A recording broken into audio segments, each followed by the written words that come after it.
Imana yakunze abari mwiza yatumye itanze umwana w'ikinege kugira umwizera wese ntapfe rubi ahabwa ubugingo budashira kuko urukundo Imana yakunze abari mwiza yatumye itanga umwana w'ikinege kugira umwizera wese ntapfe rubi zaburi ikiganza ahabwa ubugingo budashira kuko urukundo Imana yakunze abari mwiza yatumye itanga umwana w'ikinege kugira umwizera wese ntapfe rubi ahabwa ubugingo Imana yacu iradukunda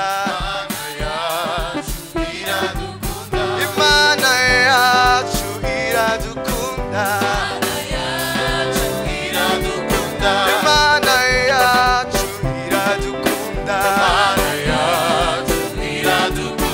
Imana yacu iradukunda Imana yacu Imana yacu iradukunda Imana yacu Imana nziza Imana yacu iradukunda Imana nkuru Imana y'amahoro Imana yacu iradukunda igira neza itwitaho Imana yacu iradukunda iraturwanirira iratuneshereza Imana yacu iradukunda Imana yacu Imana yacu iradukunda Imana nziza Imana ikirane Imana yacu iradukunda ukunda Yesu vuga amen amen amen niba ukunda Yesu vuga haleluya haleluya haleluya koma amashi uzimudu koma amashi niba ukunda Yesu vuga amen amen amen niba ukunda Yesu vuga haleluya haleluya haleluya koma amashi uzimudu koma amashi uzimudu koma amashi uzimudu koma amashi uzimudu niba ukunda Yesu vuga amen amen amen niba ukunda Yesu vuga haleluya haleluya haleluya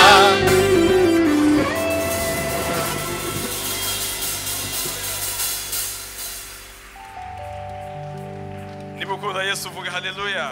If you love Jesus, say hallelujah. Nibukunda Imana vuga haleluya. If you love God, say hallelujah. Niwaje gushaka Imana vuga haleluya. Came to search for God, say hallelujah. Haleluya. Hallelujah. Haleluya. Hallelujah. Haleluya. Hallelujah. Reka tumwongere amashyi menshi iyo Mana Let's have a nziza. hand clap to God. Iyo Mana nzima The living God. iri hano kugira ngo ikugirire neza. He's here to do you good. Iri hano kugira ngo igutangaze. He's here to amaze you. Iri hano kugira ngo igusubize. He's here to respond to you. Ihanagura amarira. He wipes all the tears. Ivura ibikomere mu mutima. He wounds out and heals Aho out umwana w'umuntu broken-hearted. adashobora kugira yo Where irahagera. a man can't reach, there where he Tuhe amashyi is. menshi cyane iyo Mana yacu. Put your hands together one more time for the living God. Imana ishimwe cyane tubahaye ikaze God be mu nzu praised to y'Imana. welcome you in the house of the Lord. Wagize neza wahisemo neza. You've done good and you've chosen right. Tujuje n'abadukurikirana kuri live stream link. We also greet the live streaming people who are following us. Duhe Imana amashyi kuko Put your hands together for God because ubu ku isi yose wifuza gukurikira amateraniro arayakurikira rwose. Turashima Imana kubwawe muntu w'Imana uri kudukurikira mu isi aho uri hose Imana igwe umugisha. all over the world, whoever wants to follow us on live can all stream, and we bless you for having followed us. Hari umushyitsi watugendereye uyu munsi. There's a visitor among us. Reka azamure ikiganza cye maze dushime Imana. Please raise your hands so that we can thank God Imana with you. ishimwe cyane turabona hari ya bene data God dukunda cyane bless you. We abashyitsi. can see the relatives. The Muhaguruke loved. aho muri maze ababegereye babahobere. Please raise up so that the near people can Saba na papa hug you. Lambert kugira ngo aze hano imbere mumubone.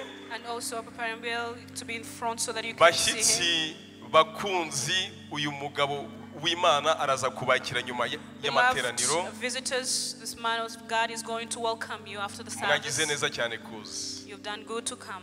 Hallelujah. Amen. Hari inshuti hano. There's a friend. Itari umushyitsi. He's not a visitor.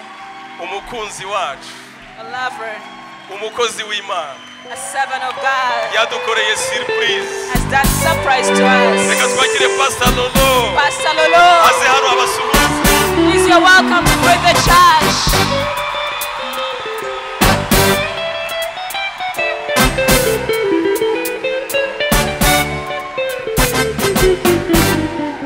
Reka Pastor Lolo aze hano asuhuze itorero. Welcome, Pastor Lolo, to greet the church.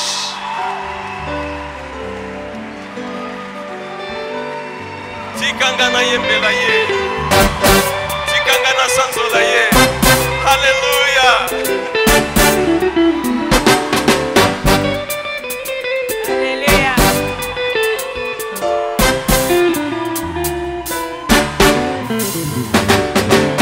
Tikanga yembela yo, tikanga kumisa yo, tikanga sanjola yo. Amen.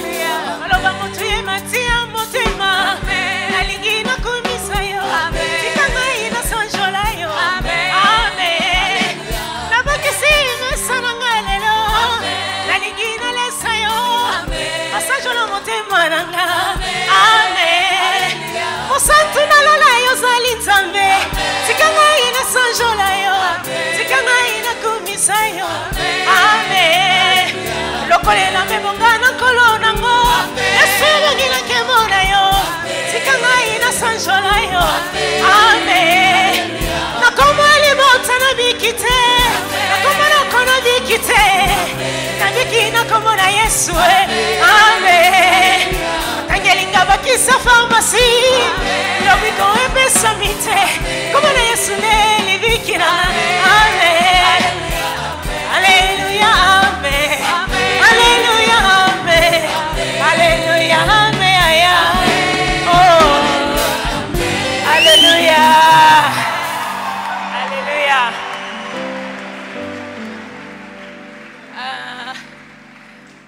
Yesu ashimwe. Jesus be praised. Acha tupepee Yesu. Let's wave to the mighty Jesus. Amen, amen. Turashima Imana cyane. We thank God so much, Yemeye ko tuza. having allowed us to come. Yadutunguye. He surprised us. Ntabwo twe twabipanze ku bwacu. We hadn't planned it personally, Kuko twumva ko mwagomba kuza kudusura mbere yo tuza. for we thought that you would come to visit us before we came. Ego Imana yabonye ko mwatinze, But God saw that you have delayed, iratuzana. then brought us. Reka dukomere iyo Mana amashyi meza. Let's put our hands together for that God.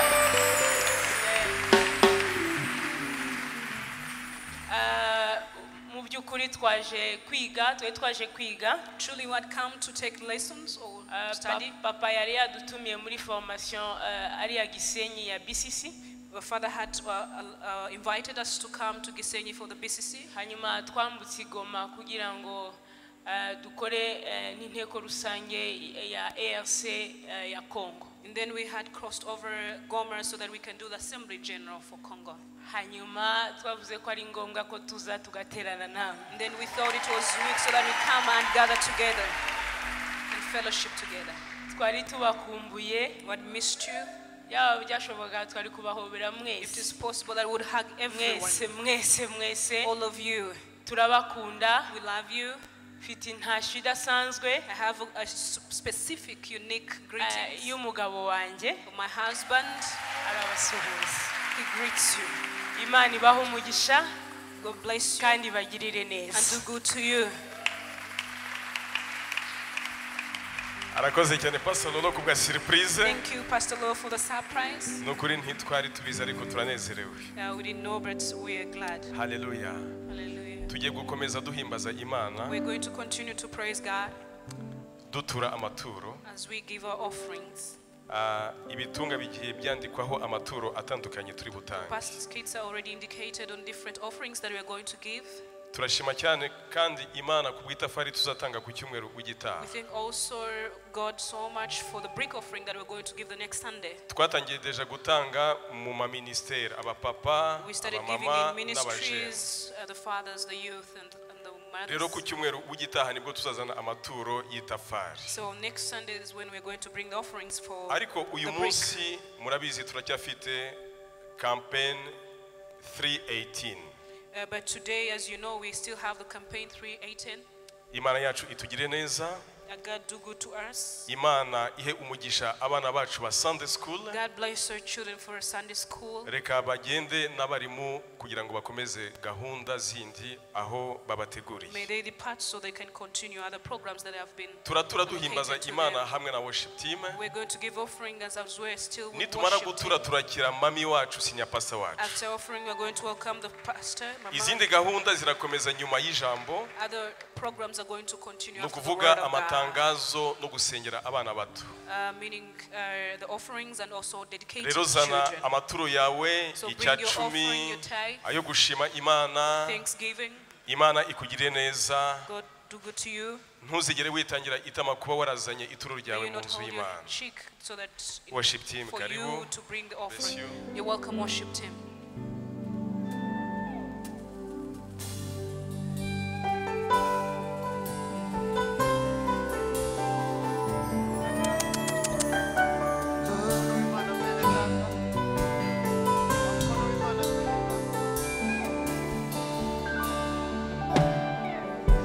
Uniongoze na huruma zako,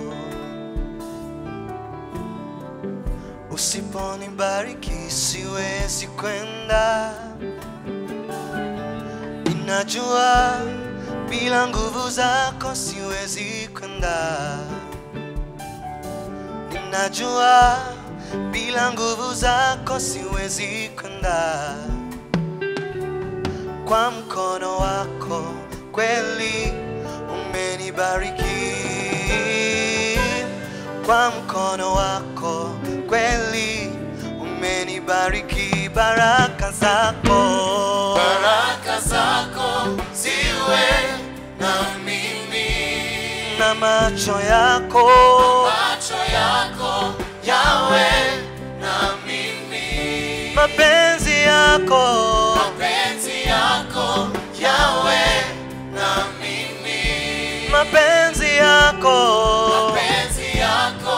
yawe na mimi, kwa mkono wako kweli umenibariki, kwa mkono wako kweli umenibariki. Umenichagua kabla sijazaliwa,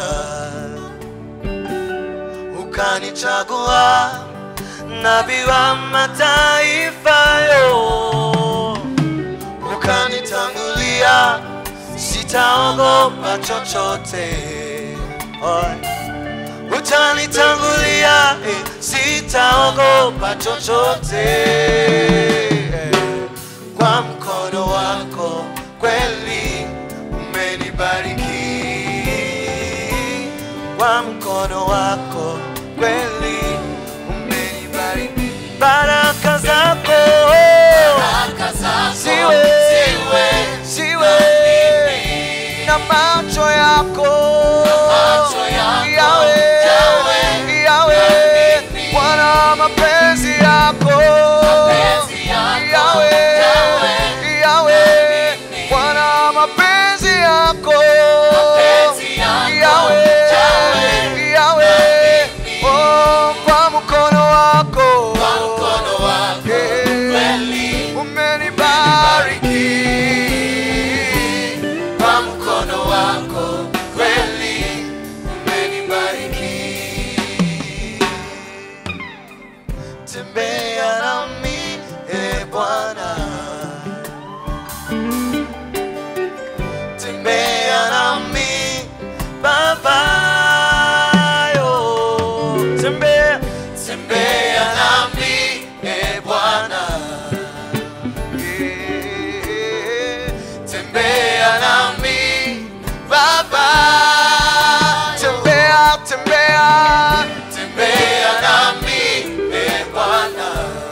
wako kweli umenibariki,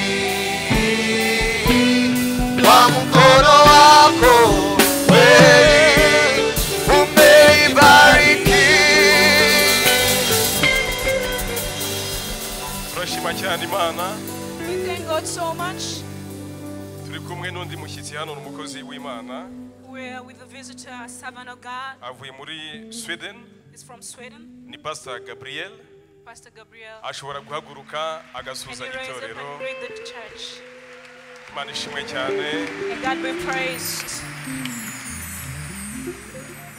Shyira ikiganza cyawe cy'iburyo ku mutima wawe. Put your right hand on your heart. Saba Imana kugira ngo ikuvugishe. And ask God to talk to you. Ni umwanya ukomeye cyane. It is a unique time.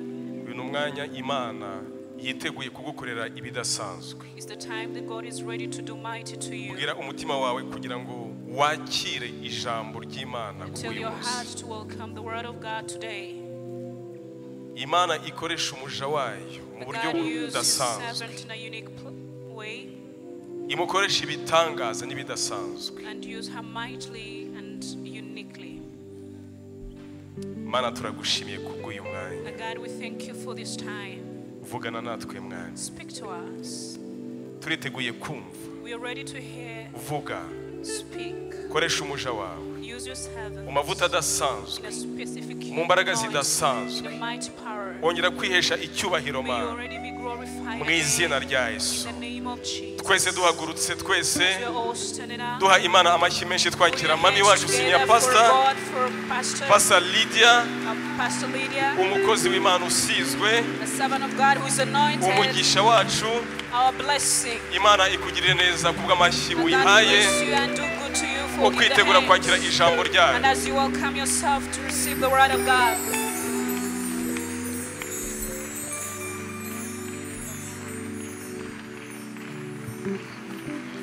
Hey, komeza ukomera Imana amashyi. Wow! Keep giving. Woo, hallelujah! Jesus, hallelujah. Tuje mu nzu y'Imana kuhimbaza. Come into the Ntawundi presence of tuje God to gushaka. worship. There is no any other God we have come to Uyu see. munsi ni umunsi wawe. And this is your day. Ni umunsi wo kugendererwa. This is a day to be visited.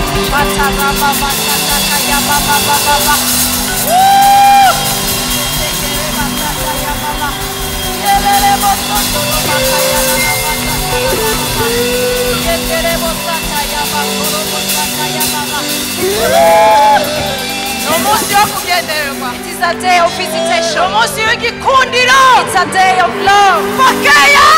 Hallelujah.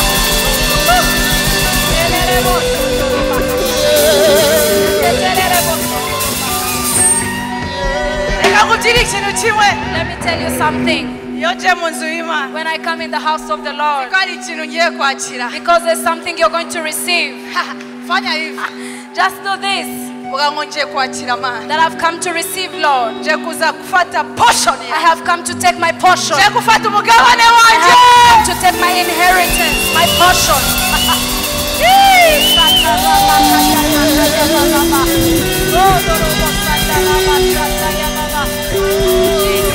Imana yacu irera. Our God is holy. Imana yacu irera. Our God is holy. My God is awesome. Can move mountains. Keep me in the fire. Sinzi ibyo urimo gucamo. Ariko uyu munsi nje gutangaza igikundiro cy'Imana. We have come to No mu gihe declare the cya love of valley. God, even in the time of the Kuko valley, ni Imana yacu itabesha. because it's a God that Yavuze ko never lies. azabana natwe. He said that He will be with Mu us gihe cya valley. in the time of the Mu valley, gihe cy'amakuba. in the time of trouble. Can move mountains. Keep me in the fire. Hide me from the rain. Hide me He moved the mountain. Hallelujah. My God is My God. My God. Imana yanjye.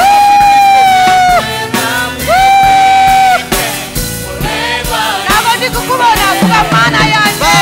My God is awesome. We can move mountains.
Awesome. Yeah. Say, my God. He's awesome. He can move mountains. Keep me in the valley. Hide me from the rain. My God. My God is awesome. He's me when I'm broken. He's me when I'm broken. And strength where I've been weak. Strength when I am weak. Forever He will reign. Forever He will reign. Yes. Mana yacu uri gitangaza. Father God, you are great. Tuguhaye icyubahiro cyose. We give you the glory.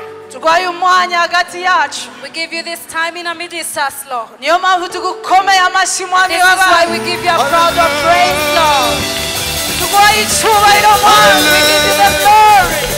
Give you glory, Lord. Arise, arise,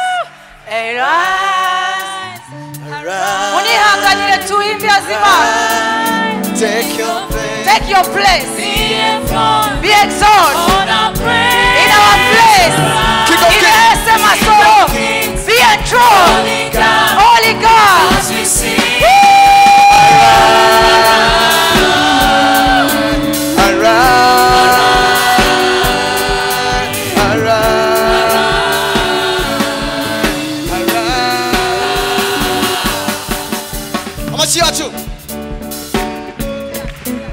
Mufashe tubyinire Imana umwami w'abami Let's we. thank for the Lord, for the King of Kings.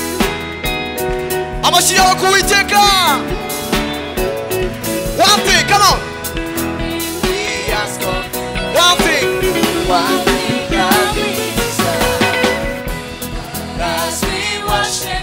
Lord, come and change our life. Adushyiremo indirimbo. One thing, one thing, one thing. One thing that we desire, but as we worship you, Lord, come and change our life. come and change our Come on, sing it. Arise. Arise, arise, arise, arise, Arise. Take your place. Take your place. Be enthroned. Be enthroned On our praise. on our praise. Arise, King of Kings. King of Kings, Holy God. Holy God, As we as sing. we sing. Arise.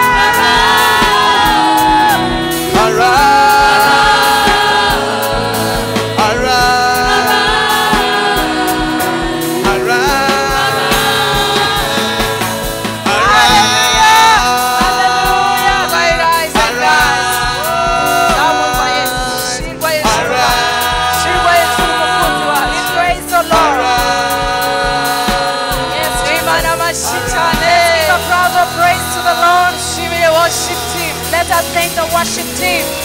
Ariko bamwe turaza gukorana bicare hafi. But let a few stay around because we are going to work together. Mwicare mu bwiza bw'Imana. You can take your seats to the Turashima presence Imana of kubwa God. Pastor Olika Shanderebo. Lolo Lorette Mbuyi. We thank God for Pastor Lolo. Shimira Imana Lorette. kuko yadukoreye surprise I'm so namenye ko. grateful that she surprised us. Ariko ndashima Imana kuza muri torero hano uyu munsi ku cyumweru nari nzi ko baterana dadi hariya. I thought that I didn't know she would be here this morning because I thought she's going to fellowship in Goma with Dad. Ndashima Imana cyane yadufashije icyumweru cyose kubana nawe. I'm so grateful to God for the whole week He has Mufashe helped me to be dushimire with Imana. you. Help me to praise God. Hari umuntu umwe yambwiye ngo icyamuka akora ukwezi kose. Thank you so much. One person spoke to me and said, I wish you would serve for the whole month. Thank you so much. Nezerewe kuvuga ijambo I'm so ry'Imana. grateful to speak out the word of God.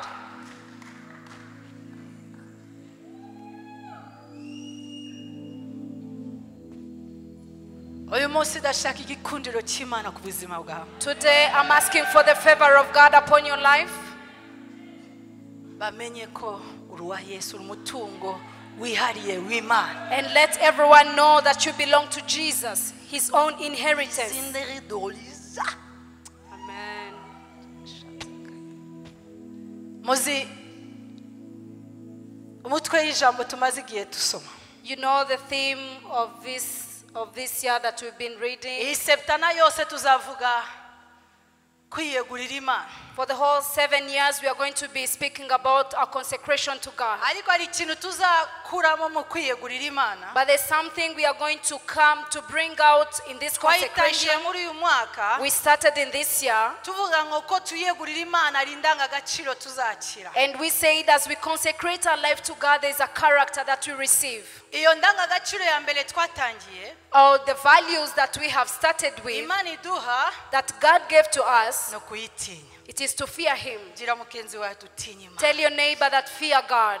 Uko ugenda wiyegurira Imana. The more you consecrate your life to Nuko God, Imana igenda isuka gutinya kwayo. and the more God is going to pour His fear into your life. Ndifuza ko uyu mwaka I wish that in this year, imitima yacu itunge gutinya Imana. our hearts will own hearts that fear God. Dadi yamaze igihe Dad spent some whole arimo time, kutwigisha and He's been teaching us. twange ikibi urunuka. Let us hate evil Ariko tuomatane n'ibyiza. and love what is good, or cling to what is ko good. tugenda dukunda Imana. And He said, the more we go loving God, Nuko nanone Imana isukamo and the more God will pour in us kwanga ikibi urunuka. to hate what is evil, Nuko kutinya Imana. and which is the fear of God. Ngiye gutekereza ndi kugusenga. And when I was thinking into my Uko prayers, tuzamatana na Kristo. the more we are going to cling ourselves to God, Sanga I realized ari indi nzira tugomba gukora kugira ngo turusheho komatana na Kristo. there is another way we are going to use so that we can cling more to Jesus. Kugira ngo So that uko tugenda tuyitinya cyangwa se tuyegurira cyangwa se tomatana nayo, the more we fear Him, the more we consecrate our life to God, nuko tuzagenda twanga ikibi. and the more we are going to hate what is evil. Tuzamenya ikibi, We are going to know what is evil, icyo Imana yita kibi, what God calls evil, kuko iminsi abandi bita ikibi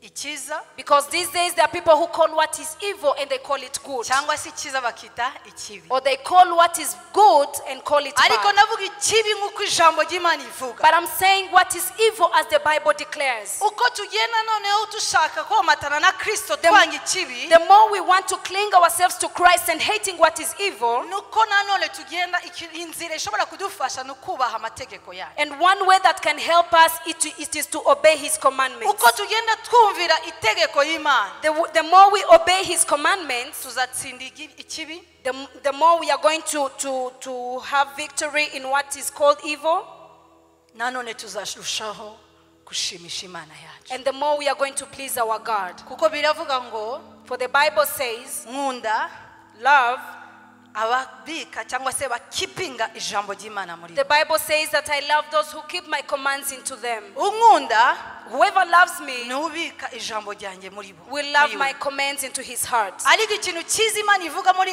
Yohana 14, But one good thing that God speaks so about in baravuga John, ngo uko ugenda ukunda Imana, The more you- ukunda Imana, the more you go loving God, nuko ukunda amategeko yayo. the more you love His commandments. Ariko promise irimo nanoneho, But the promise that is in this verse, isezerano irimo muri byo, the promise that is in this verse, uko dukunda ijambo ryayo, the more we love His word, uko dushaka gukora ubushake bwayo, the more we want to do His will, nuko nanone and that is biravuga how ngo Imana yacu mu ijuru izazibane natwe. the Bible says that our God in heaven will come and dwell in our midst. Ntago wavuze amen. You didn't say amen. Ongera kandi amen. Say amen.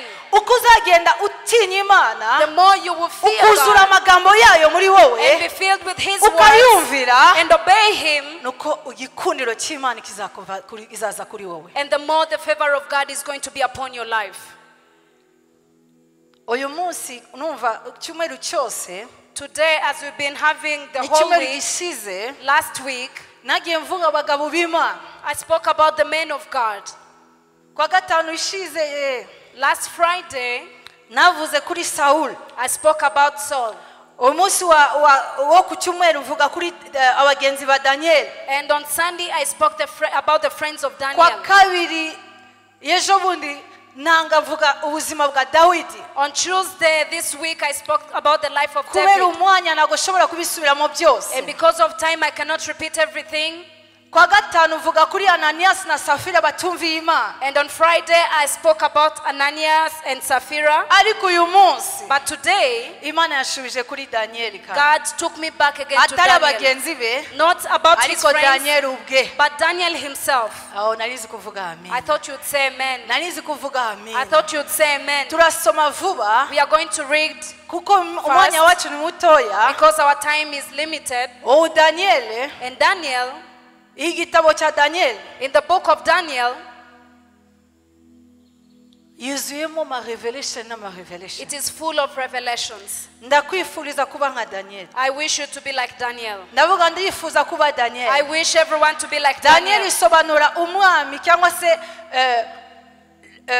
Dieu est mon juge cyangwa se Imana ari umucamanza wanjye. And Daniel means God is my judge.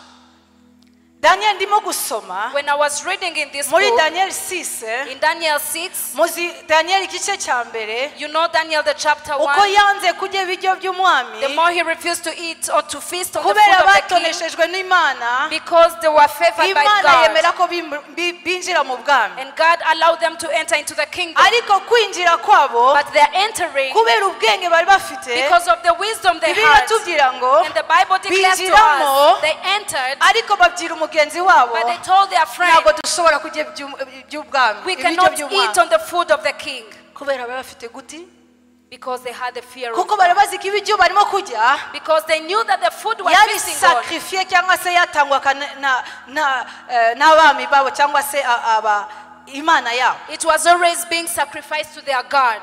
Niyo gice cya mbere, And that is the chapter 1 ariko we amaze read. gutoneshwa bakinjira mu bwami. But after being favored and they entered into the Ndaza kingdom, kukubwira ngo ari igihe utoneshwa n'Uwiteka ariko ibibazo ntabwo ushobora kubura. I will tell you there are times when you're favored by the Lord, but then problems cannot fail to be there. Niko nababwiye ubushize hamwe n'abagenzi ba Daniel. And that is how I spoke to you the last time about Daniel and his Igice friends. cya kabiri, In the second chapter, Imana imuha kuroterera umwami. and Daniel, the king, had a dream. Imana iramuzamura. And God exalted Igice cya Daniel. gatatu, In the chapter 3, navuze ejo bundi, I spoke about it recently, ndababwira ukuntu and I told you Imana imuzamuye, how God raised him, uriya mwami that king. ashaka kwishira hejuru. He wanted to exalt himself as Mbese well. ntabwo ushobora kuvuga amashapitre yose, I cannot speak out all the chapters, ariko icyo nshaka kukubwira, but one thing I'll tell you, igice twasomye ubushize, the last chapter we tubona read, ukuntu abagenzi be binjiye mu muriro cyangwa se bawujugunye mu muriro, we see how bitabura his mu friends muriro, were thrown into the fire. kubera kwizera kwabo. And because of their faith Banze and trust in gupfukamira God, abami cyangwa se gupfukamira igishushanyo. they refused to bow down to the idols. Ariko uyu munsi But today, ndi gusoma aya magambo, I was just reading these words. numvise ko ni ijambo ryawe ni ijambo I ryawe. felt it was your word and my word. Uyu mugabo w'Imana, And this man of God, reka tuyisome vuba. let us read it first. Buke umwami Melchisedeki arapfa, uriya wa mbere arapfa, uyu nguyu amwima, mbese Dariyo aza kwima ingoma. Bibiliya ivuga ngo ashaka kugabanya igihugu mu ntara 120 ngo azigabure abatware b'intebe bakwiriye iki igihugu cyose, kandi abaha n'abatware bakuru batatu. Soma aho hano.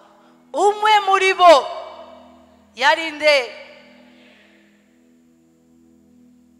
Favor iratangira. Umugabo yari afite favor This man had a favor no mu gihugu atari igihugu cyabo, even in the country or nation that was not belonging to him. kugira ngo abo batware b'intebe bajye bashikiriza iby'umwami ngo umwami adapfirwa ubusa. So that they would fulfill what the king wanted them to do. Kane. And verse 4. Ariko Daniel musomera aho hantu. And now Daniel aratona cyane, so distinguished himself among kuruta abatware ashobora kujya byumeye among the administrators. n'abandi b'intebe. Noneho mwumve impamvu, And listen to the reason. musomere iyo mpamvu. The reason was by his exceptional qualities. Umwuka mwiza. Reka ahantu hose uzagenda bamenye ko ufite umwuka mwiza. Let every place that you ntabwo go uvuze to, amina people know neza. the good spirit you have. kubera ufite imana muri wowe Because you have God in you. kuko ugendana n'imana yawe Because you walk with your God. reka imana Let God himself. abantu bose uruhande rwawe ushobora kurya iby'ubwami We ibiryo cannot eat by'umwami on the food of the king. kubera baba bafite guti Because they had the fear. baravuga ngo atoneshwa n'umwami And the Bible says he was favored by the king. ahabwa ubutoni cyangwa se ubutoni bwa mbere y'umwami He was favored before the king. imana imugirira neza And God did good to him. ibaze abo batware bose benshi bari bahari muri icyo gihugu Imagine all the rulers, the administrators. ariko bibiliya avuga muri abo bantu But the Bible says amongst those people. pokea kwa jina la Yesu Receive it in the name of Jesus. muri ba bandi bose Among all those people, nkunda shwa y'imana I love God's choice. n'ahandi utatekereza ko imana izakugera Even in that same place you don't think God is going to take n'ahandi you there. urota imana izakugezayo Even the place you're having a dream about, God is going to take you there.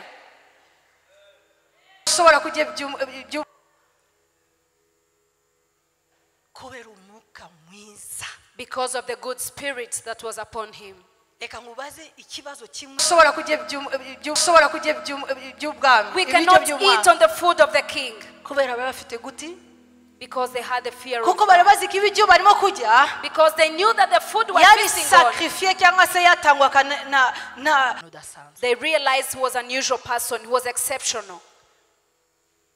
ndetse umwami yibwiraga ngo kumiyegurira igihugu cyose kubera uwo mwuka mwiza bari bagiye kumuha n'igihugu cyose Because of that same good spirit, the king was almost going to give him the whole country. bari bagiye kumuha igihugu cyose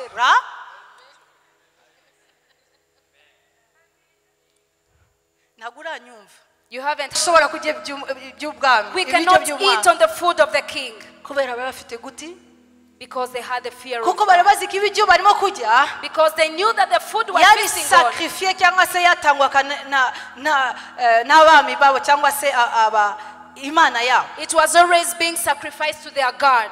niyo gice cya mbere And that is the chapter 1 ariko we amaze read. gutoneshwa bakinjira mu bwami But after being favored and they entered into the ndaza kingdom. kukubwira ngo ari igihe utoneshwa n'uwiteka ariko ibibazo ntagushaka kiri gikundiro Yes, kimwe my soul, let us receive the favor uwo of mwuka God. mwiza dufite Because of the good spirit that we have. uzi ko nta kintu uzavuga Do you know there's nothing you're going to say?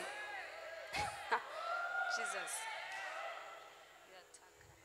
bazakubaza ajye usengera he They're going to ask you, where do you fellowship from? pasiteri wawe ninde Who is your pastor? ko mutavuga amina c'est pas la pasiteri Amina. alakazasuzubisa kadakada uli kaskulu bisi kadakada Jesus. ili kolobo shakata Radaskayara. wewe ubona ko uri umuntu usanzwe gusa reka ngubyire uyu munsi uri umuntu udasanzwe Sometimes you think you are an unusual person. You're just anybody, but you're not anybody. You're an unusual person. kugira ngo ugendere muri ibyo bintu Let me repeat this so that you can walk into it. uzi ko ufite umwuka w'imana umwami Do you know that you have the Spirit of God, the King? ugendana n'umwuka wera hose You walk with the Spirit of God everywhere you go. iyo winjiye mu kazi abantu bose barabona When you walk into your place of work, everybody's just watching you. buriya bareba ka Daniel bavuga ngo ni umuntu udasanzwe And sometimes they would look at Daniel and say, this person is unusual, he's bakareba exceptional. amaso yawe naye amaso y'abantu bose bafite amaso ariko bakakureba bavuga isi ameze gute They would look into your eyes and say, what is going on with her eyes? ibaze papa bari bagiye kumuha igihugu cyose Imagine, Papa, they were going to give him the whole nation. ntabwo urabyumva You haven't heard this so well. ndakomeza I will keep on going. muzansengere Pray for me, kuko ari igihe imana insist ikintu because there are times when God insists on something. iyo dufashe iyi migo ntabwo ari twebwe twitegeka It is not us that rule ourselves. it's God It's only God. Imana. usigaye wisuzugura You've been despising yourself. ukibaza se ko nta muntu ndeba And you wonder there's nobody looking at me. ariko uyu munsi nashaka kubwira But I want to tell you today, umunsi wakiriye Kristo the day you received Christ Jesus, Imana yashizemo ikimenyetso God put a sign. ikimenyetso cy'umwuka wayo He put a sign of His Holy aho Spirit. uzagenda hose And every place you will reach, ntabwo bazareba Marcelin they're not going to look ntabwo at bazareba Marcelin. Pastor Marcelin They won't look at bazabona umwuka Marcelin. w'Imana They'll see the Spirit of God in you. ntuzongere kwisuzugura Do not ever despise yourself. ntuzongere kwisuzugura Do not ever despise yourself. kuko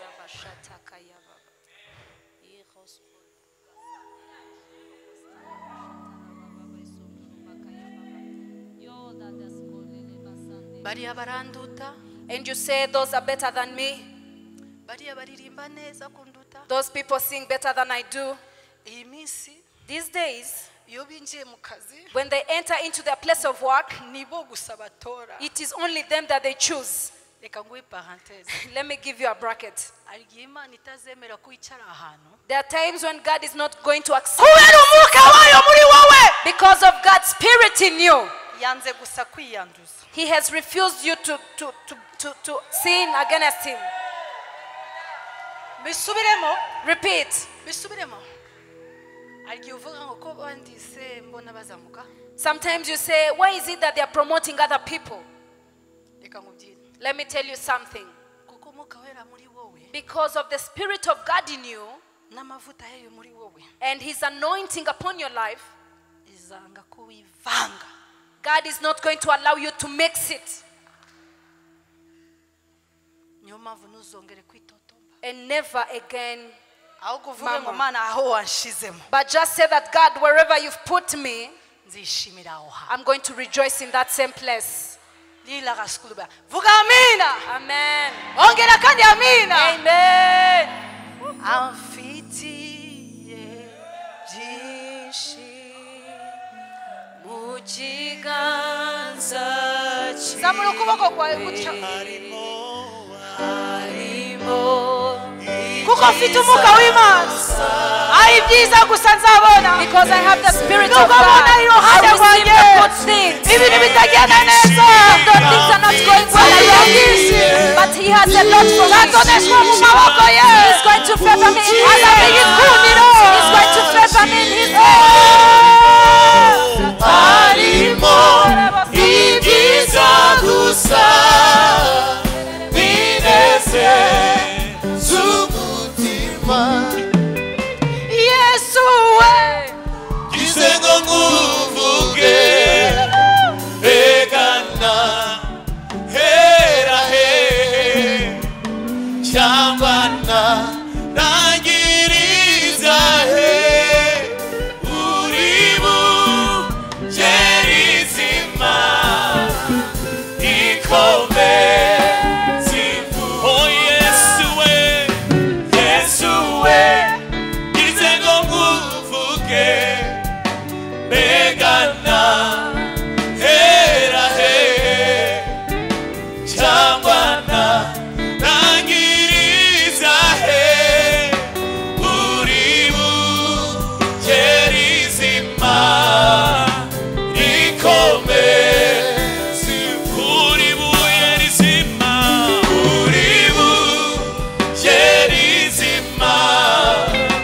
ikomezi amfitiye byinshi mu kiganza harimo ibyiza gusa bineze z'umutima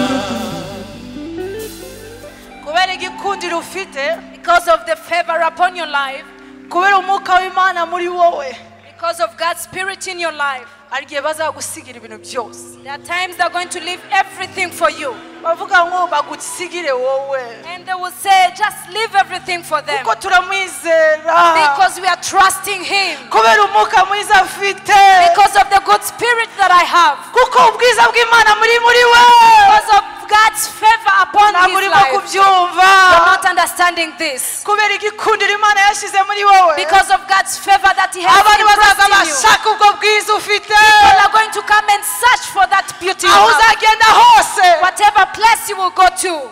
ikibazo mfite ntabwo murimo kubyumva The problem I have is that you're not understanding this. nababwiye I told you arigihe dufata iyi mikoro there are times we pick this microphone Imana iratuganiriza and God speaks to us about you.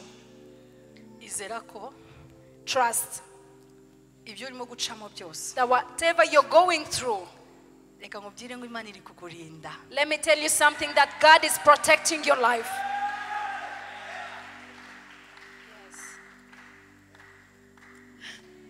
Imana itangiye kukurinda God is starting to protect you. ariko ntuitotombe Do not murmur.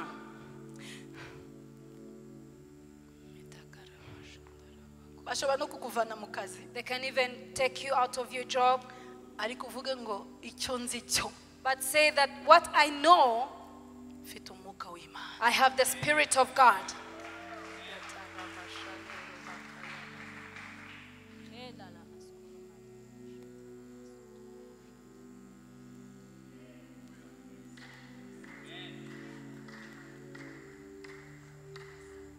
twihangane nkomeze Let us sit down. nkomeze Let me continue. usigaye ubwira abantu ngewe isi yaranguyemo These days you're telling people that the world has fallen on me. urababaza Imana You're hurting God. usigaye ubabaza Imana n'amagambo yawe And you've been hurting God with your own words. uravuga nse gukorera Imana se kubera iki And then you say, why do I have even to serve God? ariko uyu munsi But today, Imana irimo kumbwira God is telling me, ntuzongere kuvuga ayo magambo never speak those kinds of words. kuko igikundiro cy'Imana Because God's favor, uwo mwuka uri muri wowe the same spirit in you, ntuzongere kubisuzugura never despise it. ndashima Imana I'm so grateful to God.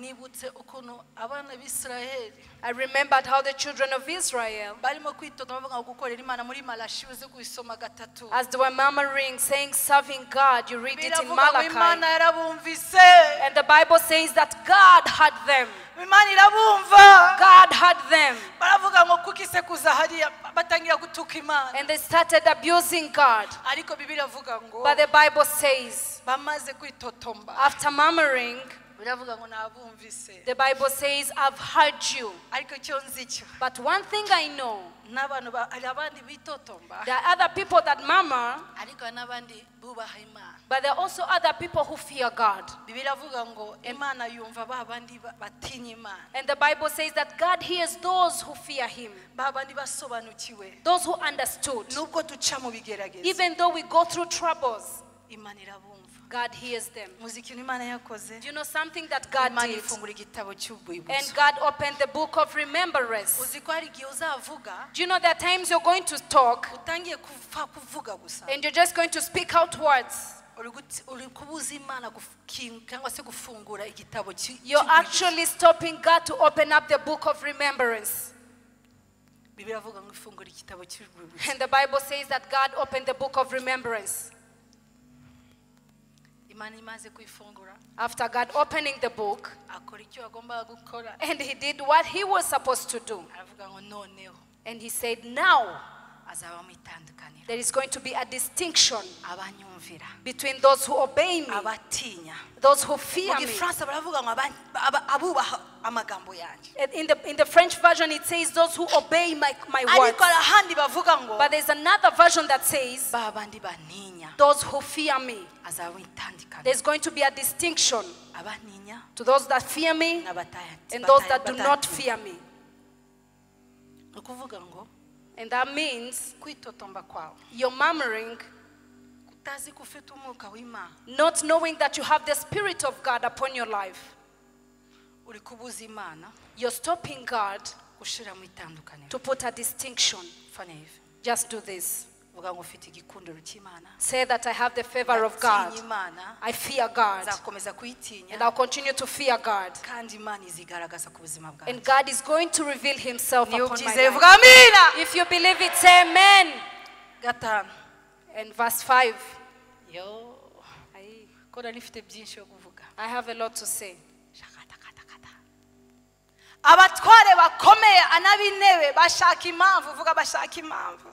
The administrators and the subtracts try to find grounds for charges. Bashaka impamvu yose To find charges yatsindisha Daniel against Daniel iby'ubutware in his conduct of government. ariko bamuburaho. Soma aho hantu sha. But they were unable to do so Kubera igikundiro cy'Imana, because of God's kubera favor. utinya Imana, Because you fear God, bazashakisha they are going to seek impamvu kugira ngo bakuvane mu and to look for a reason to take you out or to take out the beauty upon your life. bashakisha impamvu cyangwa se igicumuro, And they started to look for the sin against Daniel kuko yari wiringirwa because he was trustworthy. nabonekweho n'amafuti cyangwa igicumuro. They found no corruption in him because he was trustworthy. Reka nkubwire uyu munsi, Let me tell you something. igikundiro Favor, abantu bazashakisha uburyo kukuvanamo icyo gikundiro, people are going to find all ways of taking that favor out of batazi you. ko ni ikintu Imana yonyine yishyiriyemo. And they will not understand that that same thing is a stamp that God himself has put. Noneho reba impamvu nta kintu bamusanzemo. Now, see this. There's no reason that they ever found in him. Uyu munsi ndashaka kukubaza, This day, I want to ask you something. ese mu kazi kawe In your place of work, uri umwizerwa? are you trustworthy? Ese iyo bakurebye When they look at you, babona koko uri umwizerwa? do they really find out that you're trustworthy? Ushobora kuvuga mama w'Imana, And you say, people of God, cyangwa se abantu bafitemo ubuhamya bwawe. or do people have your good testimony? Abangaba bari Bibiliya itubwira ni ukuvuga ngo bagize igihe yo kugenzura ubuzima bwe bwose. These people that the Bible is telling us, they find a good time to look upon them to find out their testimony. Imana yambwiye ngo ubyire uyu munsi, And God spoke to me to tell you today, kubera uwo mwuka washize muri wowe, because of the spirit that he has put in you, usiga witukisha. you're abusing him.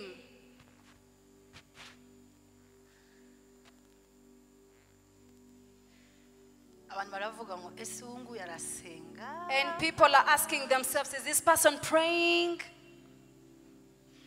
Abantu bagashakisha Imana muri wowe bakavuga ngo ese bimeze gute? And people are trying to find out the God in you and wondering what is going on. Kuko mu barogana bavuga nabi urimo. Those who bewitch or speak bad words, you're among them. Babandi biba amafaranga ubirimo. Those who steal money, you're among them. Babandi bashaka abagore urimo. Those who are looking for other women, you're among them.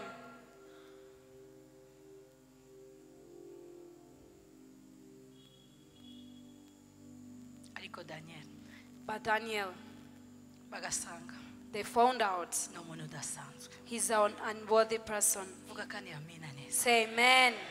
Bagashakisha impamvu kugira ngo bamuvanemo, They would look for all reasons to take him out, basanga nayo. but they did not find any. Reka bikugereho nawe mu izina rya Receive Yesu. it in the name of Jesus. Abantu bose bakurebe, Everyone who will look at you, vuga ngo basanga zero fault. they will find zero. Nta kintu kibi ufite. There will be no bad thing into your life. Ahubwo igihe cyose ukoze ikibi ugasaba imbabazi. But every time you sin against God, you ask for forgiveness. Kota icyo kintu. About that thing. Ishira hamwe. Just caught it somewhere. Just caught that point. Turi abana b'abantu. We are just human beings. Ariko uzi ko wakosheje. But if you know that you have sinned, Uvuge ngo mwene data. remember to say, brother, Mbabarira.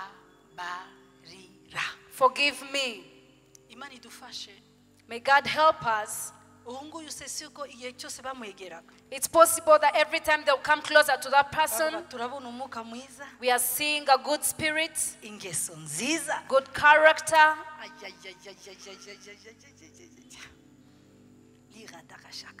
Yes. Uzi ko Do you kuza know, mu itorero coming to church, kuza hano tugahimbaza Imana Us coming and praising God reka ngubwire is not enough kubera ubukristo bwacu ntabwo bihagije because of our Christianity. ariko igihe uzakorera amategeko y'Imana ukayikurikiza neza ukayumvira But the more you will follow God's commandments and obey them,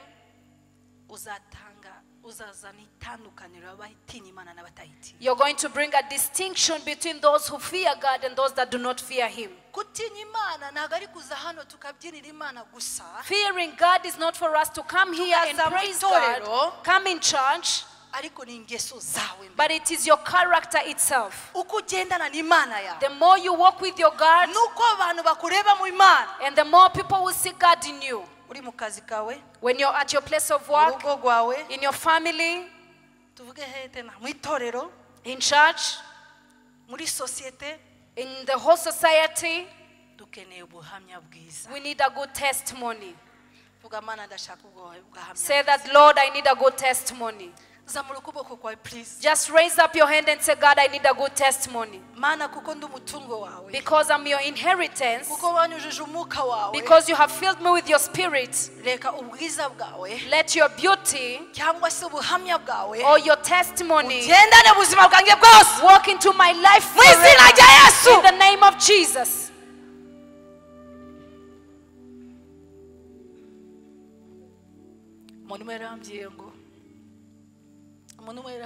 One person said to me, yo mama, and she or he said, Mom, uriya ni umubosi wanje. that is my boss. Ariko muramubona muri church. But that most time I see him in church. Iyo mubonye muri church, Every time I see him in church, birananiya no kuzamura amaboko. I even failed to raise up my hands. Kuko ubuzima bwe muri mu kazi. Because his life in work, Numva shaka guhunga. I feel like I want to run away.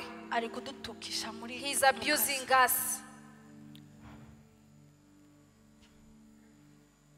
Biblia avuga ngo kuko yari umwiringirwa. And the Bible says because he was trustworthy. Nabonekayo n'amafuti. Uziko Kinyarwanda igira ama expression it very deep. And there was no fault upon his life Cyangwa igicumuro. or any sin. Uyu munsi umenye ko usomwa na benshi. Today get to know that you're being read by many people. Ariko umuntu azakwegera akakubwira amafuti yawe. But a person who will come closer to you and tell you your mistakes, Mubwire nukuri wakoze. just tell this person thank you, Umbabarire. forgive me. Kuko dufite inshingano Because we have a responsibility yo kusa na Kristo. of looking like Christ, Kandi abantu bahinduke And- abakristo. and so that people will change and look like Christ. Bakasa na Kristo kubera twebwe. And look like Christ because of us. 6. Verse 6. Bukeye abo bagabo baravugana na bati nta mpamvu tubona. Finally, these men said, we will never find any basis for charges against Tubona kuri Daniel. this man. Vuga izina Daniel. ryawe. Just say your name. Vuga ngo Mana. God, Reka nibasange ikibazo muri njyewe. let them never find any problem Umva in me. impamvu. No problem. Keretse Unless nituyibona we see mu it magambo in the words y'amategeko of the commandments y'Imana ye. of his God.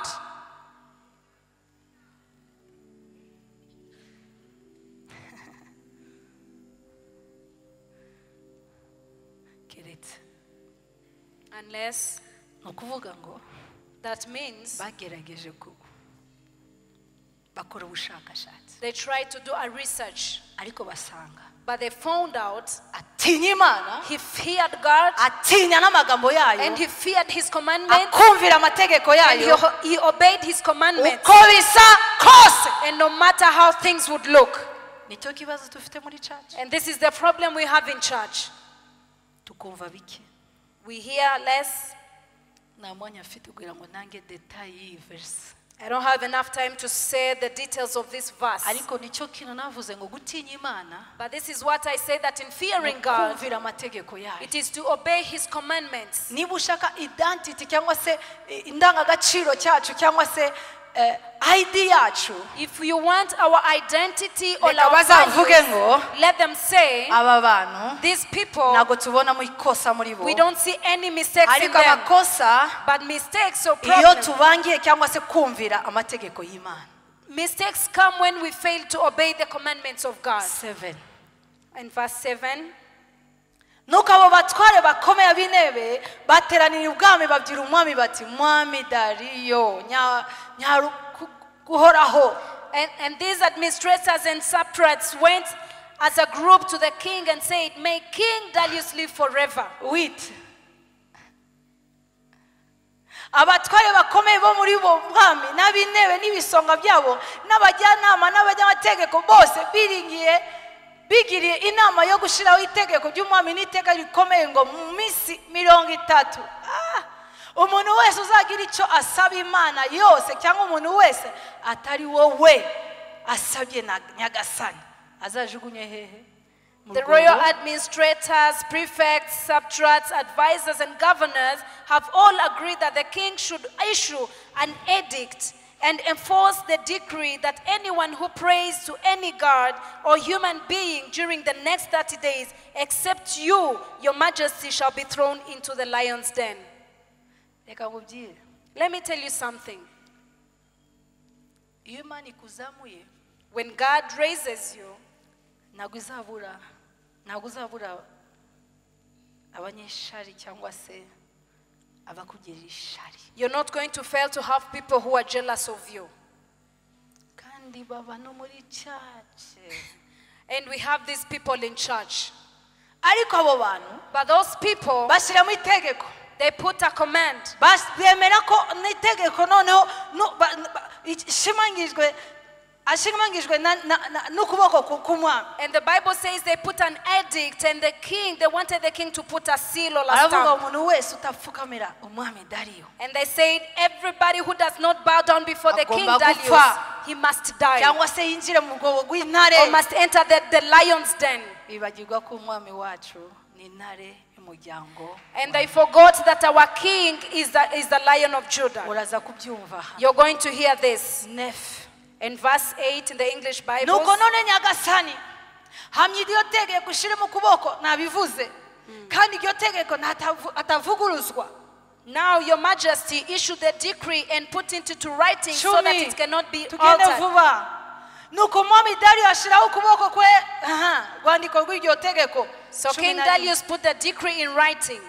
Ndashaka gusoma ayo magambo neza mumbabarire pastor ndimo gutinya kutarangiza message yanjye. I'm so afraid that I won't finish my message. Maze Daniel yumvise ko rwandiko rwashizweho ukuboko ajya iwe umva yumvise itegeko. He had the command, the decree, ajya iwe and went to his place. akora iki musomera aho hantu gatatu cyangwa se kane. Christian ngwino usomere. He went up to his upstairs. Mwebwe mwanze kusoma ariko reka mbasomere. Reka Christian mikoro. Maze Daniyeli yumvise ko urwandiko rwashizweho ukuboko ajya iwe kandi amadirisha y'inzu ye yarakinguwe yerekana Yerusalemu. Vugaske. Akomeza kurya afukama gatatu mu minsi asenga Imana ye akayishimira nk'uko yari asanzwe agenza. Ngufitiye ijambo. I have a word for you. Ari ibintu byinshi urimo gucamo. There's a lot of things that you're going through. Ishobora kuba nk'itegeko y'umwami. It could be like the king's decree. Ariko uyu munsi nashaka kubwira. But today I want to tell you this. Daniel, ntago yitaye ku itegeko. He's not minding about this decree. Ko yarazi ko iryo tegeko. Because he knew that this decree, iri guhinyuza cyangwa se irimo gutuma it is challenging itegeko ry'Imana gidasohora. It is challenging the commandment of God to be fulfilled. Aravuga noneho. And he said now, ntuzagwa n'ikibazo cyawe. do not fight your problem in your own power or strength. kubera position ufite Because of the position you have. ukavuga ngo n'ubundi ndu wa gatatu And you say, actually, I'm the third person. ushobora no kugiye kubwira umwami urabizi ngewe You can even go and tell the king, you know me, simfite ubutoni imbere yawe natoneshejwe imbere yawe I'm not favored before you. gira icyo ukora Do something. Bibiliya avuga ngo avumwe wiringira umwana w'umuntu And the Bible says, cursed is he who trusts in the Son of Man. ongera kandi uvuga amina Say amen. ntuziringire umwana w'umuntu Never trust a human being. uyu mugabo This man, ajya gushaka amaso he y'Imana went to seek the face of God. asanga ko ibintu birakomeye And he realized things were very hard. nkunda cyane sheri wanjye I love my sheri. bivuge neza pa I love my sheri. kuko niba ari ikintu RC Masoro grace dufite If there's something or the grace we have in this church, dadi yaratwigishije gusenga that has taught us how to pray.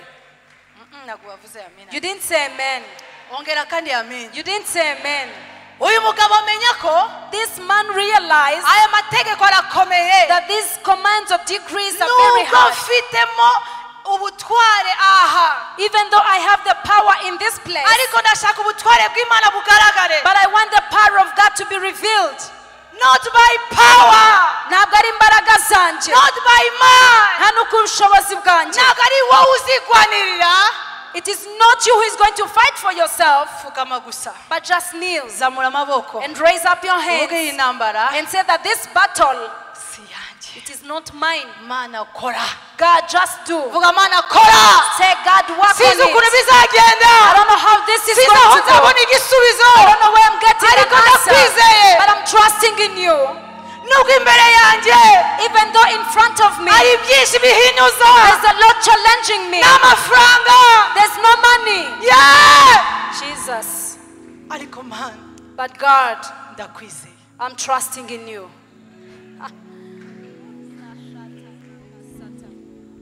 Yes. I trust. You are true, and your promises remain. I trust We trust you, Lord. I trust We trust you, Lord. I trust you God Ndakwizeye mwami. You are true, I trust you God Ndakwizeye mwami. and your promises remain. Yes. We trust you, Lord. zamura amaboko yawe We trust you, Lord. mana ndakwizeye You are true, I'm trusting in you, Lord. you are true, I trust you God and your promises. sinzi aho ibisubizo bizaza We trust you, Lord. ndakwizeye mana yanjye I don't know where the answers are coming from, but I'm trusting in you, Lord. We trust you, Lord. biradenze It's above me. We trust you, Lord. sinzi naho nzatangirira I don't even know where I'm going to start from. sinzi aho nzaca I don't even know where I'm going to ariko pass. ndakwizeye mana yanjye But I'm trusting in you, my God. afite amategeko yawe Because I have your command. si amategeko yanjye I have your command. It's ariko not mine. n'amategeko yawe yesu She's your command, Jesus. mana God, reka mbone kandi kuboko kwawe let me see your hand once again. Lord, we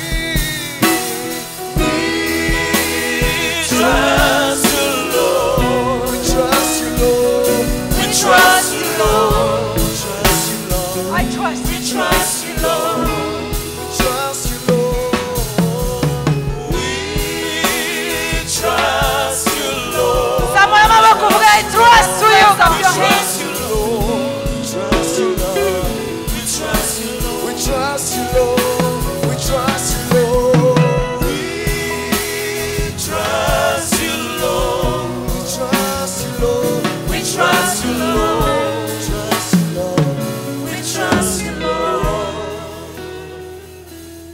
mwene data sinzi ibyo urimo gucamo I don't know what you're going through, brethren, ariko kubera igitondo cyane wahisemo kuza muri itorero But because you've chosen well to come in this church this ndagusaba morning, ikintu kimwe gusa I'm asking you one thing. izere imana yawe Trust in your God. bibiliya avuga ngo arapfukama The Bible says he Mu bowed gitondo, down in the morning, ku manywa daytime, na nijoro and in the evening, gatatu kose 3 times. arimo gusenga And he was praying. yiyegurira imana kandi He consecrated his no mu life bibazo to Jesus. byaje Even though the problems arushaho had come, kwiyegurira he imana did it more to ntabwo consecrate his life. nzagusiga mana I will not uko leave you, bimeze God. kose No matter what, nzakomeza gusenga I continue to pray. mize gusenga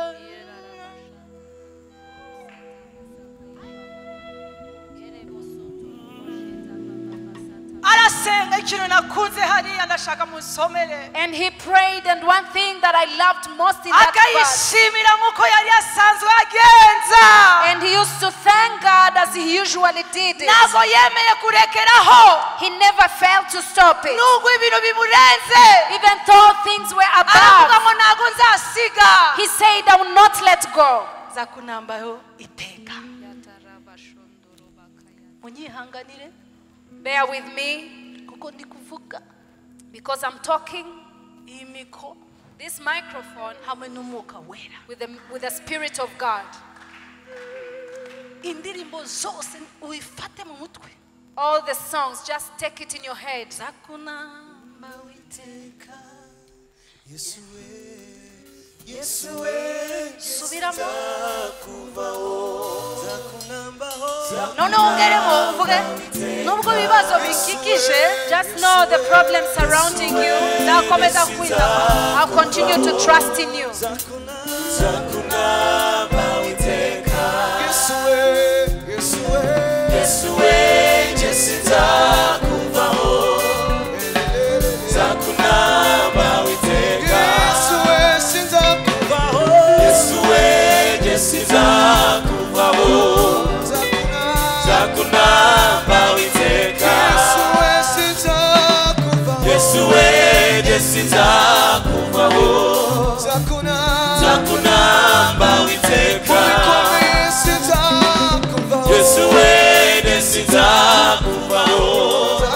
n'umwuka wera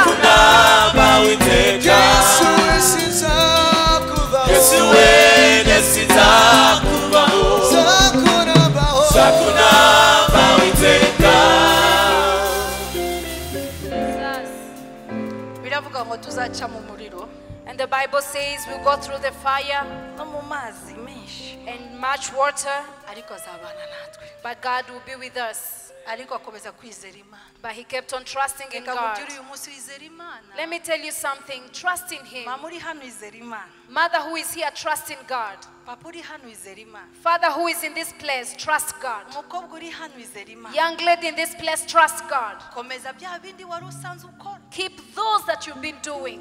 ntuzahagarike Never stop it. gira umugenzi wawe ntuzahagarike Tell your neighbor that never stop serving God, ahubwo uyikunde but love him, wishimire be pleased with him, ibyo ashaka gukora and rejoice in what he wants you to do. kubera umwanya wacu Because of our time, nubwo amagambo yose araryoshye even though all words are great. 12 In verse 12, buke abo bagabo baraterana baragenda basanga daniyeli babajalu bazaza bazete n'abarebe you know those jealous people, they will come back and see. basanga daniyeli ari gukora iki asenga gusa They found Daniel praying and interceding. pokea kwa jina la Yesu Receive it in the name of akira mu Jesus. izina rya Yesu Receive it in the name of Jesus. nubwo ikibazo kihari Even though the problem is there, ariko uyu munsi kuko uri umwana wa Yoshua Masasi but today, because you're a child of Apostle Joshua Masasu, turi mu mwaka yo kwiyegurira Imana and we are in the year of consecrating our life to God, Mana say, Lord, ndashaka nkomeze kukwiyegurira I want to continue consecrating my uko life to you. bimeze kose No matter how things may look, mbabarira ukore gutya kuko just do bimeze this. No matter how things may look, nzakunambaho I'll iteka serve you, I'll stick on you, I'll cling on you. I cling on you 13 In verse 12 in the English Bibles, mwishimiye ayo magambo are we rejoicing in these mubwire niba muri words? kwishimira ayo magambo Are you glad to have these words? baraza baravugira imbere y'umwami bya yategeko urabizi waravuze kandi twabonye 14 uze gusoma mu rugo. Please read these words at home. Ariko Daniel we mu banyagano b'abayuda nta kwitayeho nyagasani cyangwa iteka mana yanjye uziko bajaru bazi kuvuga. Do you know that those jealous people can talk? Bazi kuryosha inkuru. They can know how to tell stories. Gira umugenzo nuzaryosha inkuru. Tell your neighbor, do not exaggerate stories, ahubwo uceceka. but keep silent. Niba nta kintu uzi uceceka. If you do not know anything, just keep silent. Jesus. No mu itorero araba anyishari ko bavuga. Even in church, we have jealous people. Wabonye kanaka. Have you seen this person? Kandi uyu munsi Peter yazanye umuzungu. You know that Peter brought a white person in this church. Babarira. Urabona kanaka Pastor Marcel. Do you see Pastor Marcele? Uriya se. Now, Uyu munsi ndacecekesha ayo magambo yose. today I'm silencing Mu everyone izina rya Yesu Kristo. in the name of Jesus. Ahubwo iyo ubonye umuntu azamura Imana yamugiriye neza. If you see God raising another person, Uvuge ngo oh mana ndagushimiye kumuka mu. just rejoice with them and say, God, I thank you for the spirit in him. Nicyo tubuze mu itorero. And that is what we are lacking in church. Tukavuga turashaka umuryango And then we say we want a family, ariko bikatugora. but then it's very hard for us.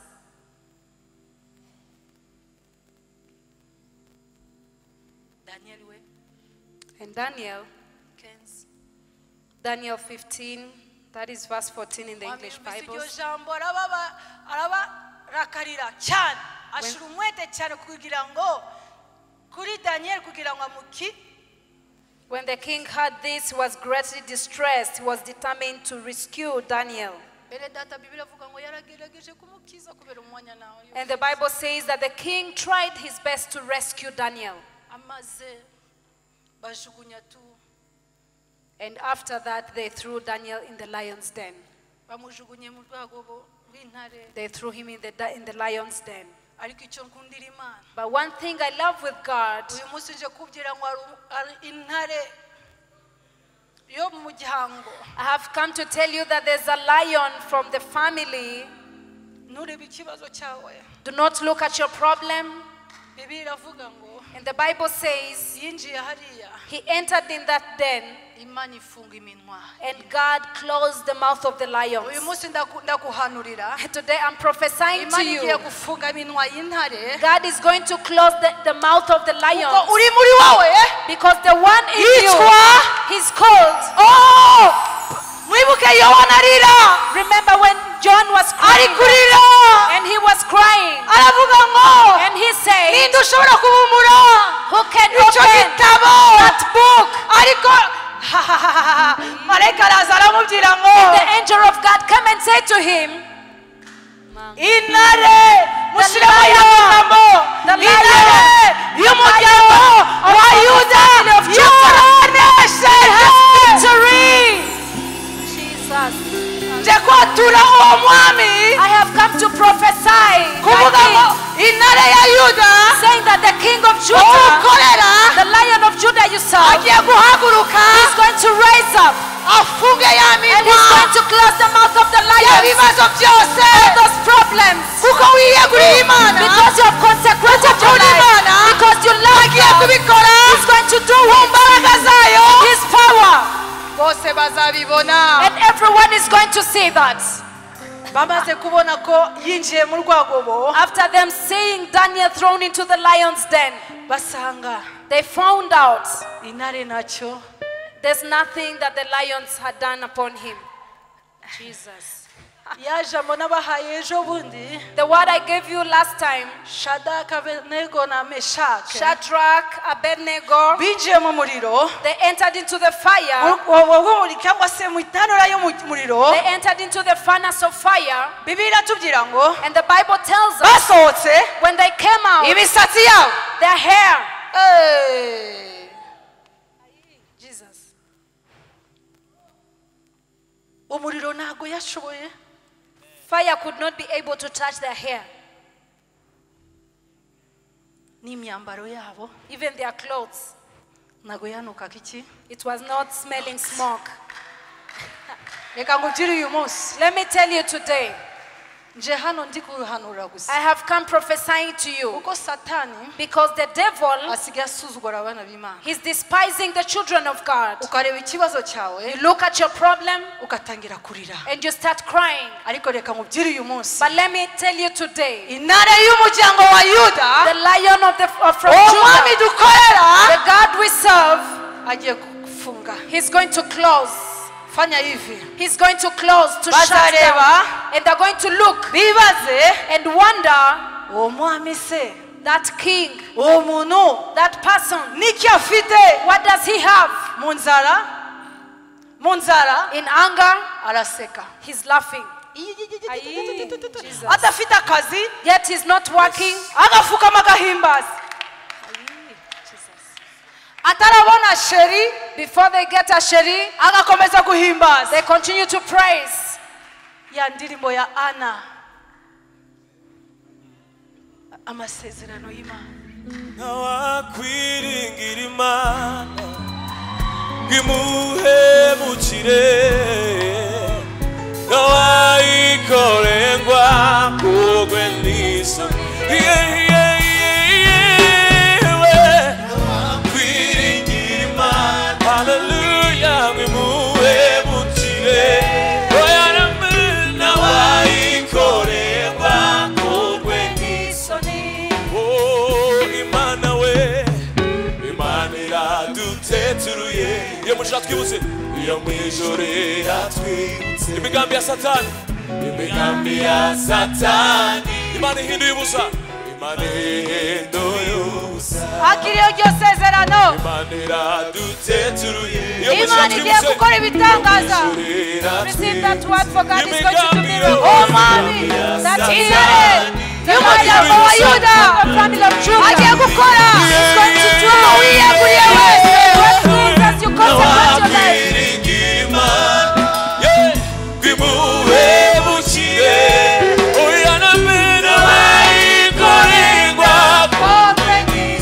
Amarira ya Ana Amarira ya Ana Yavuyemo Samweli Yavuyemo Samweli Amarira ya Sara Warize cyane. Amarira ya Sara Yavuyemo Isaka Yavuyemo Isaka Yosefu ari mu mwi Isaka bagiye kuvuka. The Samuels are going to be born. Wararize bihagije Bihagije. naho wiheba Usa naho wiheba ariko Imana iravuze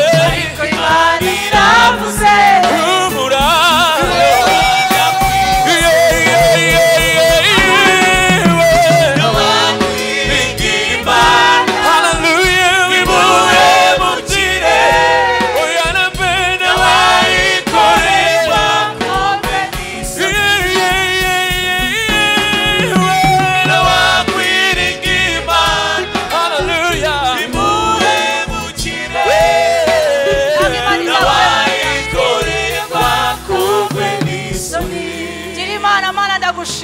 Say to the Lord that God, I thank you Uko wowe muri jyewe. because you in me, Intare ya Yuda umuryango wa Yuda. from the lion of Judah, Waranesheje. you have victory. Nanjye nzanesha. I have victory too. Ntabwo ndi gukumva. I cannot hear you. Sakuza. Just shout it out.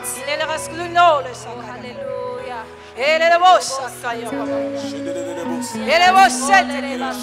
Umwe mu bakuru aramugira ati One of the elders spoke to wirira. him. Do not cry. Dore intare y'umuryango wa Yuda. See for the lion of Igishitsi cya Judah. Dawidi. Oh, Aranesheje. he has victory. Babumbure igitabo. Amen. Ibimenyetso birindwi And he's bifatanye. going to open the book and the signs. Mumere Yesu amashi. Just give a mighty hand clap to the Lord. Uzaba ureba ikibazo. Look unto the problem. Uvuge ngo kibazo. Hence a problem. Mfite I have umuryango intare y'umuryango wa I Yuda have the Lion of Judah. agiye gucecekesha. He's going to silence, to shut down. Ooh, Jesus. Ubikore mu kwizera. Just do it in faith. Bikore mu kwizera. Do it in faith. Uko kwiyegurira kwawe. In your consecration to Imana God. yishimiye kwiyegurira kwawe. God is pleased with your consecration. Bamaze kumusohora. After taking him out. ahubwo mbere ko bamusohora ikintu And nakunze before they take him out, yo mufashe mwicare ndangize Pastor Marcele yagiye. help me to sit down and finish. Jesus. mbere ko yinjira mu gobo And before they took him into the lion's den, Darius aramubaza Dario and Darius asked Dario him, buriya yari izina rya papa wanje that was my father's name. ubu ndi kuvuga ndi kukumbura ndi kwibuka papa wanje As I say the name Darius, I remember my own father, yitabye Imana. but he went to the father. muzi ikintu cyabaye Do you know what happened? Dario araza aravuga ngo nubwo winjiye He said, even though you've been thrown in, ariko Imana yawe but your God, ikuzagukiza. He's going to save you. Imana ukorera The God you serve, uwo mugabo that man, yari afite gutinya Imana. he had the fear of God in him. cya kabiri The second thing, asohotse when he came out, mumbabarire abo muri ICT mushiremo ukuntu umwami yavuze please ICT people put in the words that the king aravuga said. isi yose And he said the whole earth amoko yose and all the nations, bazatinya Imana Daniel asenga let them fear the God that Daniel praised. kubera wowe Because of you, kubera gutinya Imana because of your fear of kubera God, uko wiyegurira Imana because you've consecrated your ukumvira life to amategeko God, y'Imana and you've been obedient to his commands, Imana yacu our God, baravuga ngo bahindura imishyitsi imbere yayo kuko ariyo Mana nzima ihoraho iteka ryose and they trembled before him because he is the only God worthy to ubwami be praised. bwayo ntibuzarimburwa And his kingdom shall never kandi pass. ubutegetsi bwayo buzageza kumeruka 28 niyo irokora liragashakata Yes. ikarokora kandi igakora iki Gachiza. iyo Mana ni ntare y'umuryango That wa Yuda. God is the God from the Lion of Judah. wanesheje aravuga ngo twamunesheje kubw'ayo maraso And the Bible says we won him by the blood of Jesus. ikora ibimenyetso n'ibitangaza He does wonders and signs mu ijuru no mu isi in heaven and in the earth. kandi niyo yakijije Daniel And he's the same God that saved Daniel inzara z'intare from the lion's den. seme amina Say amen. niyo tandukaniro And that is the difference zagaragara that will be shown or revealed bazemera kugendera mu mategeko to y'Imana those who will accept to walk into the commandments of God. uzatuma abagenzi bawe You will make your friends bavugurizwa cyangwa se bavuguruzwa cyangwa se bahindura and this Amategeko will lead your friends to change their talk. reka nkubwire uyu munsi n'Imana ikora Let me kandi tell you- igakiza Let me tell you something. He's a God that works and heals. Imana imugirira neza And God was so good to him. aravuga ngo ba bandi b'ishari And the Bible says those ones that were jealousy, muzi ko bagiye bajugunya muri urwo rwego they actually threw them into the lion's den. bakiri hejuru hari When they were still up there, bakinjira muri urwo rwego when they were just being thrown in that lion's den, barapfa they were dead. mwibuke Amani yashatse kubera ishari yagiriye Madoshe cyangwa se Mordekai Remember Naaman when he was so jealous of Mordecai?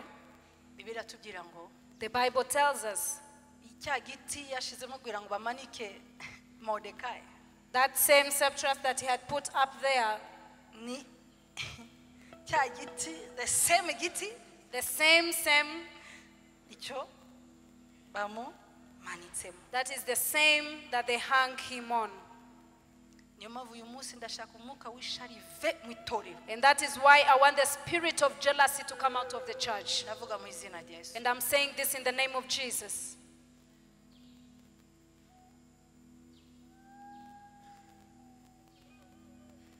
reka yindi verse. Let's read another verse. Imana iza kuzamura umukozi wayo. Arigiye ntangira kubona isaha ndava mu mwuka ariko musenge. Sometimes I look at the watch and I'm just getting out of the spirit, but pray for me. Baduhe ama verse yose dusome tutahe. Let them give us the verses. Imana izadufashe gukoresha umwanya neza. Just project all the verses so that we can Navuze ngo write them down. ya magambo y'Imana nubaha Imana kandi ugakomeza amategeko yayo kuko ibyo ari byo bikwiriye umuntu wese. Icyama tukahorana uwo mutima wose yo kubahisha Imana tukitondera amategeko yayo kugira ngo babone ibyiza bo n'urubyaro rwabo iteka ryose. Ibyo tuzabivuga butaha. We are going to talk about this next time. Nasomye Zaburi. Remember the verse I read in Psalms? Abataje icyumweru gishize ndashaka bayisome. Those who did not come last week, I want them to read this verse. Ayirwa uba witeka cyangwa se utinya Imana akishimira cyane amategeko ye. Urubyaro rwo uzagira amaboko muri isi. Umuryango wabatunganye uzahabwa umugisha. And the Bible says, praise the Lord, blessed are ubutunzi those. n'ubukire mu rugo rwe gukiranuka kwe guhoreho iteka ryose. Reka baduhe magambo ndangiza. Let them project for us the words, the points. Gutinya Imana kwa kundi twavuze ubushize. As we said last time, to fear God. Daniel yanze gufukamira abandi izindi mana. Daniel resolved not to bow down to other gods. Nutinya Imana ntabwo uzafukamira ibibazo byawe cyangwa se ibyo bikuhinyuza byose. When you fear God, you're not going to bow down before your problems or whatever is challenging your ariko life. uzarushaho kwiyegurira Imana. Instead, you're going to consecrate your life more and you're going to be obedient to His commands. Nibyo twavuze ubushize. The second point, as we said last time,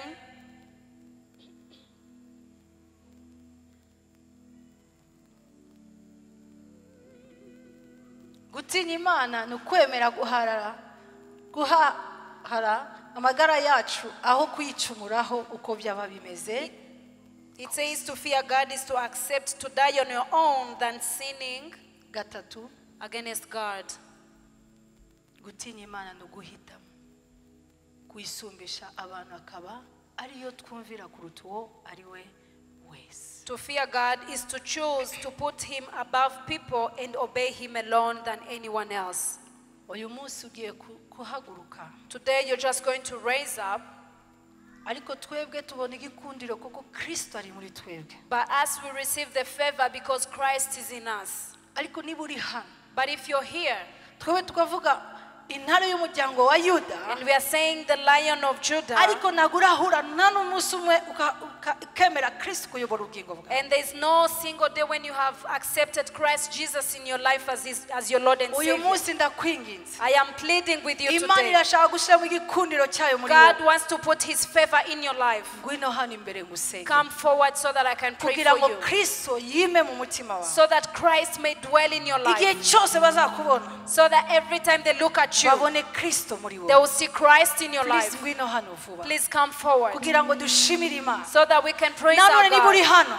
And if you're here, ari ibintu byinshi urimo gucamo. You're going through many challenges. Wibagiwe ko ufite intare y'umuryango wa Yuda. You forgot that you have the Lion of ahubwo Judah. igihe cyose urarira. And every time you're crying out, ndakwinginze. I'm pleading nubwo with you. amasaha yacu yagiye. Even though our time is nawe gone, urahaguruka. you're going to raise up. nitumara kwakira abantu bashaka Kristo mu mitima yabo. And after receiving those people who want to receive their Lord and Savior, please come forward so that we pray for you. Ntutinye kuko turi imbere y'Imana. Do not fear because we are before ushobora God. kuvuga ngo Mana nakumvise. You can say, God, I've heard you, ariko uratinya. but you're so afraid. ahubwo abantu barakureba. But people are looking at you mbese ubu yarakijijwe kuko ahora mu maganya. and wondering if you've really been saved because you're always murmuring.